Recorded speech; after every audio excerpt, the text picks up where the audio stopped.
मुझे डर नहीं आया? मेरे बुए थे आनते हैं। इस कोठी वाले डरते नहीं है। हमें भी तुम लोगों की बेशर्मी पे कोई शुबा नहीं। बेशर्म तो तुम हो, जो बेटी के घर से भाग जाने के बाद भी सीना तान के चल रहे हो। बेशर्मी, तू भी तो बेशर्म है क्या ना? नसीब बहन के घर आ गया हैं? वो बेशर्मी नहीं है।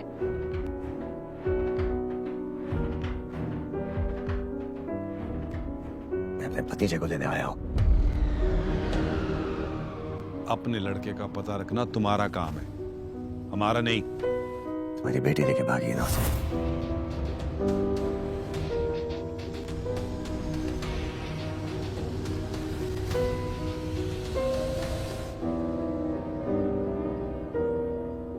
क्या हुआ?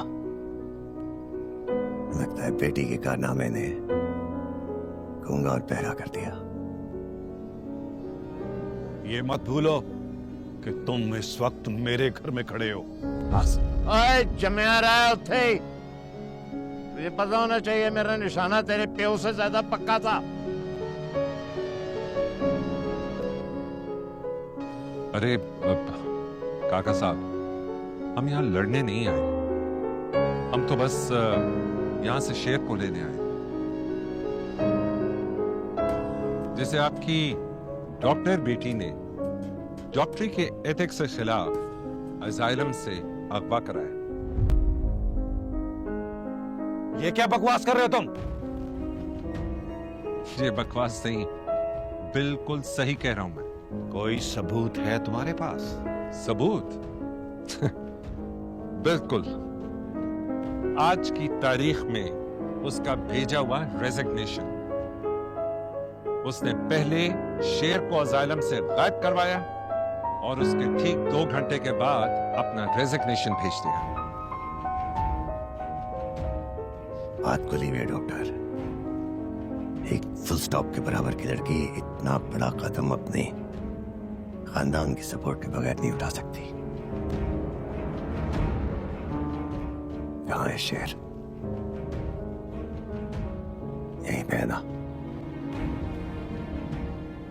और तुमने अपनी बेटी से कहकर हमारे खानदान से बदला लेने के लिए उसे गायब किया है। बदला लेना हो ना तो उड़ती हुई गोली किधर भी जा सकती है, सीना छेद सकती है। ऐसे काम तुम ही करते हो। शेर यहां नहीं है, आप लोग जा सकते हैं यहां से।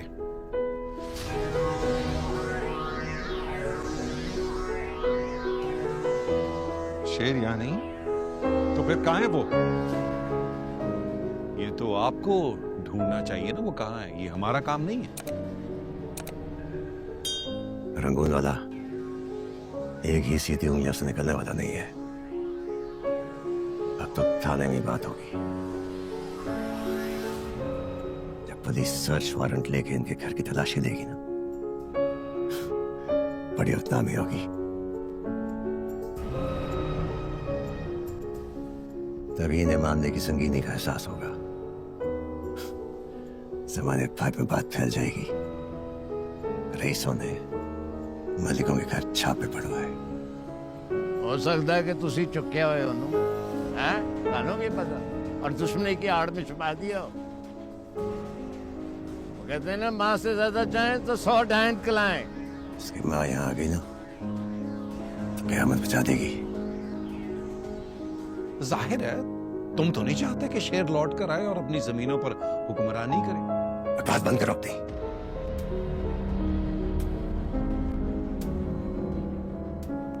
बाबा,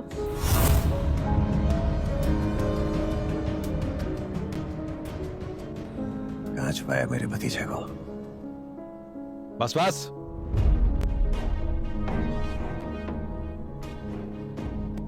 शेर जमान वो अजाइलम में नहीं है? नहीं है। तुमने उसे वहां से अगवा किया है। मेरा बन रही हो। मैं उसे अगवा क्यों करूंगी? मैं तो उसकी डॉक्टर थी, उसको ट्रीट कर रही थी। बेटा शेर जमान के अगवा के फौरन बाद तुमने रेजिग्नेशन दिया था ना, इसलिए इनको शक हो रहा है। बाबा मैं तो रेजिग्नेशन कब से देना चाह रही थी, मैंने आज ही हॉस्पिटल ज्वाइन किया। बंद करो ये ड्रामा। सच सच क्यों नहीं बोलती तुम कि तुमने हमसे बदला लेने के लिए उसे अगवा किया है और इस सब में तुम्हारा बाप और तुम्हारा दादा मिले हुए हैं?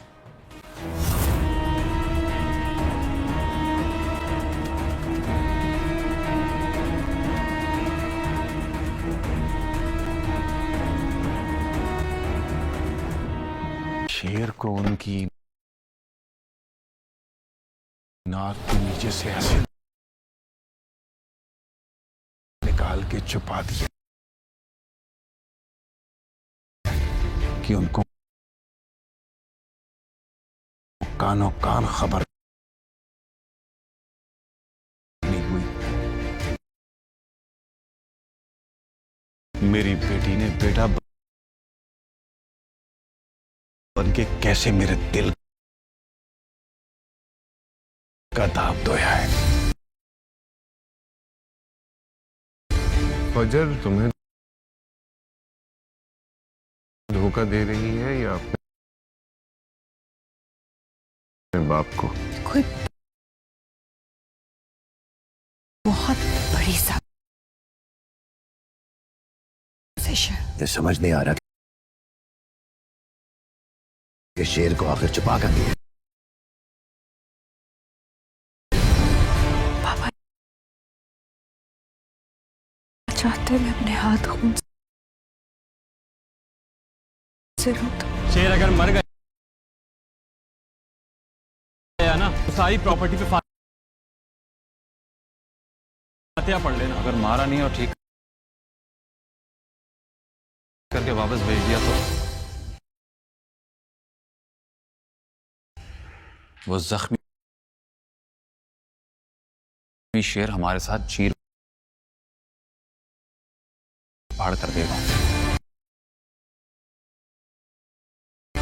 इतने कमजोर नहीं है हम कि तुम्हारा भाई हमारे घर की बुनियादें हिला दे। आपके दिल की बुनियादें तो हिला ही चुकी है। फजर पुलिस आई है, उनके पास तुम्हारा अरेस्ट वारंट है। तुम्हें पता है ना कि शेर कहाँ है?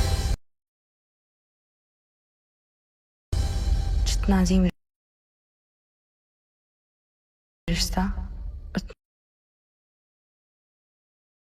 उतनी अजीम कुर्बानी।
फजर ने जिस तरह से शेर को जालिम से निकाला वो बात काबिले दाद है। फजर को इस बात पर दाद देनी चाहिए कि उसने अपनी जिंदगी को खतरे में डाला।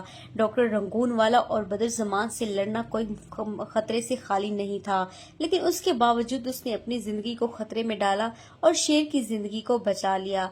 अब हर किसी का शक फजर की तरफ जा रहा है कि ये जो कुछ भी हुआ है सब फजर ने ही किया है।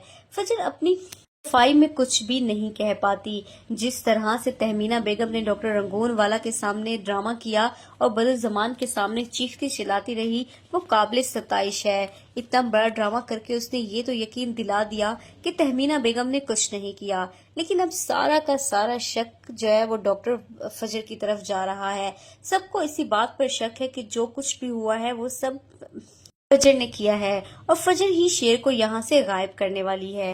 दूसरी तरफ बदर जमान और उसके बेटे बहुत ज्यादा परेशान होते हैं। पहले तो उन्हें शक होता है कि ये जो कुछ भी हुआ है सारा कुछ डॉक्टर रंगून वाला ने किया है, लेकिन जब उन्हें पता चल जाता है कि डॉक्टर रंगून वाला का इसमें कोई कसूर नहीं है तो वो सीधा शुजात के घर पहुंच जाते हैं ताकि वो फजर से पूछ-पूछ कर सकें, लेकिन शुजात तो उनको अपनी बेटी के करीब भी नहीं आने देता। तब फजर साफ मुकर जाती है और उन्हें कहती है कि मुझे क्या पता शेर कहाँ है, मैं तो जब जालिम से निकली थी रिजाइन देकर तो शेर वही था, इसलिए आप लोग मुझ पर कैसे शक कर सकते हैं।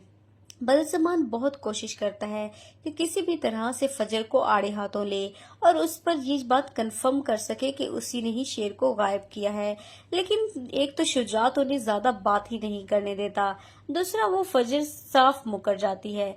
तब डॉक्टर बदर जमान कहता है कि अब मैं सर्च वारंट लेकर ही आऊंगा और जब तुम जेल के पीछे आओगी और तुम वहां पे पुलिस तुमसे पूछ करेगी तो तुम सीधे तरीके से जवाब दोगी। जैसे ही बदर जमान वहां से जाता है तो शुजात फजर के पास आ जाता है। शुजात सीना तान कर खड़ा हो जाता है।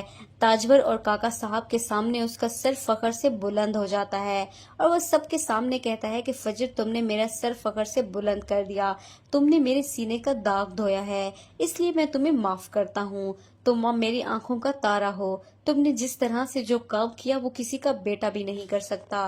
तुमने एक बेटी होकर ये काम किया है। फजर काफी ज्यादा हैरान होकर अपने बाप को देख रही होती है कि आखिरकार वो अपने बाप को सच्चाई बताए तो कैसे बताए। अगर वो बताएगी तो उसका बाप दोबारा से उससे नाराज हो जाएगा। वहीं पर शुजात बहुत ज्यादा खुश होता है।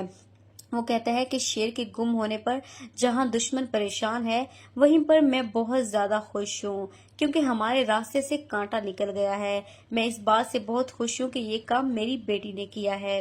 तभी वहीं पर काका साहब फजर की तरफ देखते हैं और कहते हैं कि ओ पुत्र, शेर को कहाँ छुपा कर रखा है, उसको वहीं पर ही मार डालती ताकि इन लोगों की इतनी जुर्रत ना होती कि ये हमारे घर सवाल करने आते। फजर के पास उनके किसी भी सवाल का कोई जवाब नहीं होता। आखिर फजर बताए तो कैसे बताए कि उसने शेर को कहाँ छुपा कर रखा है। फजर इस सिचुएशन से बहुत ज्यादा हर्ट होती है और बहुत ज्यादा परेशान होती है। एक तरफ तो पुलिस का डर होता है, दूसरी तरफ उसके अपने ही घर वाले बार बार फजर से पूछ रहे होते हैं कि शेर को रखा है तो आखिर कहाँ रखा है, लेकिन फजर किसी भी बात का कोई जवाब नहीं देती और खामोशी से ही अपने रूम में आ जाती है। लेकिन जब उसकी माँ उससे सवाल करती है तो फजर खुद को रोक नहीं पाती और जितनी भी परेशानियां होती हैं सारा कुछ अपनी माँ को बता देती है। वो अपनी माँ को बताती है कि हाँ ये बात सच है, शेर को मैंने ही छुपाया है। ये बात सुनकर उसकी माँ काफी हैरान होती है, आखिर उसकी बेटी इतना बड़ा काम कैसे कर गई। फजर ने जिस तरह से शेर को जालिम से निकाला वो बात काबिले दाद है। फजर को इस बात पर दाद देनी चाहिए कि उसने अपनी जिंदगी को खतरे में डाला। डॉक्टर रंगून वाला और बदर जमान से लड़ना कोई खतरे से खाली नहीं था, लेकिन उसके बावजूद उसने अपनी जिंदगी को खतरे में डाला और शेर की जिंदगी को बचा लिया।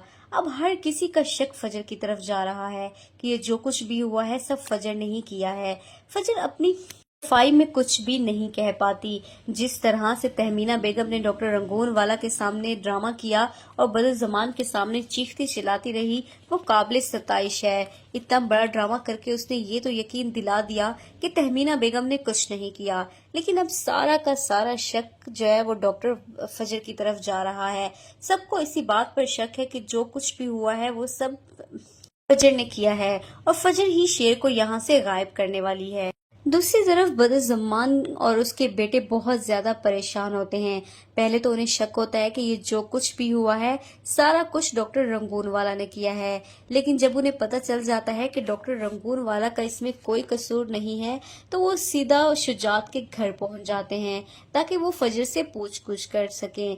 लेकिन शुजात तो उनको अपनी बेटी के करीब भी नहीं आने देता। तब फजर साफ मुकर जाती है और उन्हें कहती है कि मुझे क्या पता शेर कहाँ है, मैं तो जब जालिम से निकली थी रिजाइन देकर तो शेर वही था, इसलिए आप लोग मुझ पर कैसे शक कर सकते हैं। बदज़मान बहुत कोशिश करता है कि किसी भी तरह से फजर को आड़े हाथों ले और उस पर ये बात कंफर्म कर सके कि उसी ने ही शेर को गायब किया है, लेकिन एक तो शुजात उन्हें ज्यादा बात ही नहीं करने देता, दूसरा वो फजर साफ मुकर जाती है। तब डॉक्टर बदज़मान कहता है कि अब मैं सर्च वारंट लेकर ही आऊंगा और जब तुम जेल के पीछे आओगी और तुम वहां पे पुलिस तुमसे पूछ करेगी तो तुम सीधे तरीके से जवाब दोगी। जैसे ही बदज़मान वहां से जाता है तो शुजात फजर के पास आ जाता है। शुजात सीना तान कर खड़ा हो जाता है। ताजवर और काका साहब के सामने उसका सर फखर से बुलंद हो जाता है और वह सबके सामने कहता है कि फजर तुमने मेरा सर फखर से बुलंद कर दिया, तुमने मेरे सीने का दाग धोया है, इसलिए मैं तुम्हें माफ करता हूँ। तुम मेरी आंखों का तारा हो, तुमने जिस तरह से जो काम किया वो किसी का बेटा भी नहीं कर सकता, तुमने एक बेटी होकर ये काम किया है। फजर काफी ज्यादा हैरान होकर अपने बाप को देख रही होती है कि आखिरकार वो अपने बाप को सच्चाई बताए तो कैसे बताए, अगर वो बताएगी तो उसका बाप दोबारा से उससे नाराज हो जाएगा। वहीं पर शुजात बहुत ज्यादा खुश होता है। वो कहता है कि शेर के गुम होने पर जहां दुश्मन परेशान है वहीं पर मैं बहुत ज्यादा खुश हूँ क्योंकि हमारे रास्ते से कांटा निकल गया है। मैं इस बात से बहुत खुश हूँ कि ये काम मेरी बेटी ने किया है। तभी वहीं पर काका साहब फजर की तरफ देखते हैं और कहते हैं कि ओ पुत्र, शेर को कहाँ छुपा कर रखा है, उसको वहीं पर ही मार डालती ताकि इन लोगों की इतनी जुर्रत ना होती कि ये हमारे घर सवाल करने आते। फजर के पास उनके किसी भी सवाल का कोई जवाब नहीं होता। आखिर फजर बताए तो कैसे बताए कि उसने शेर को कहाँ छुपा कर रखा है। फजर इस सिचुएशन से बहुत ज्यादा हर्ट होती है और बहुत ज्यादा परेशान होती है। एक तरफ तो पुलिस का डर होता है, दूसरी तरफ उसके अपने ही घर वाले बार बार फजर से पूछ रहे होते हैं कि शेर को रखा है तो आखिर कहाँ रखा है, लेकिन फजर किसी भी बात का कोई जवाब नहीं देती और खामोशी से ही अपने रूम में आ जाती है। लेकिन जब उसकी माँ उससे सवाल करती है तो फजर खुद को रोक नहीं पाती और जितनी भी परेशानियां होती हैं सारा कुछ अपनी माँ को बता देती है। वो अपनी माँ को बताती है कि हाँ ये बात सच है, शेर को मैंने ही छुपाया है। ये बात सुनकर उसकी माँ काफी हैरान होती है, आखिर उसकी बेटी इतना बड़ा काम कैसे कर गई।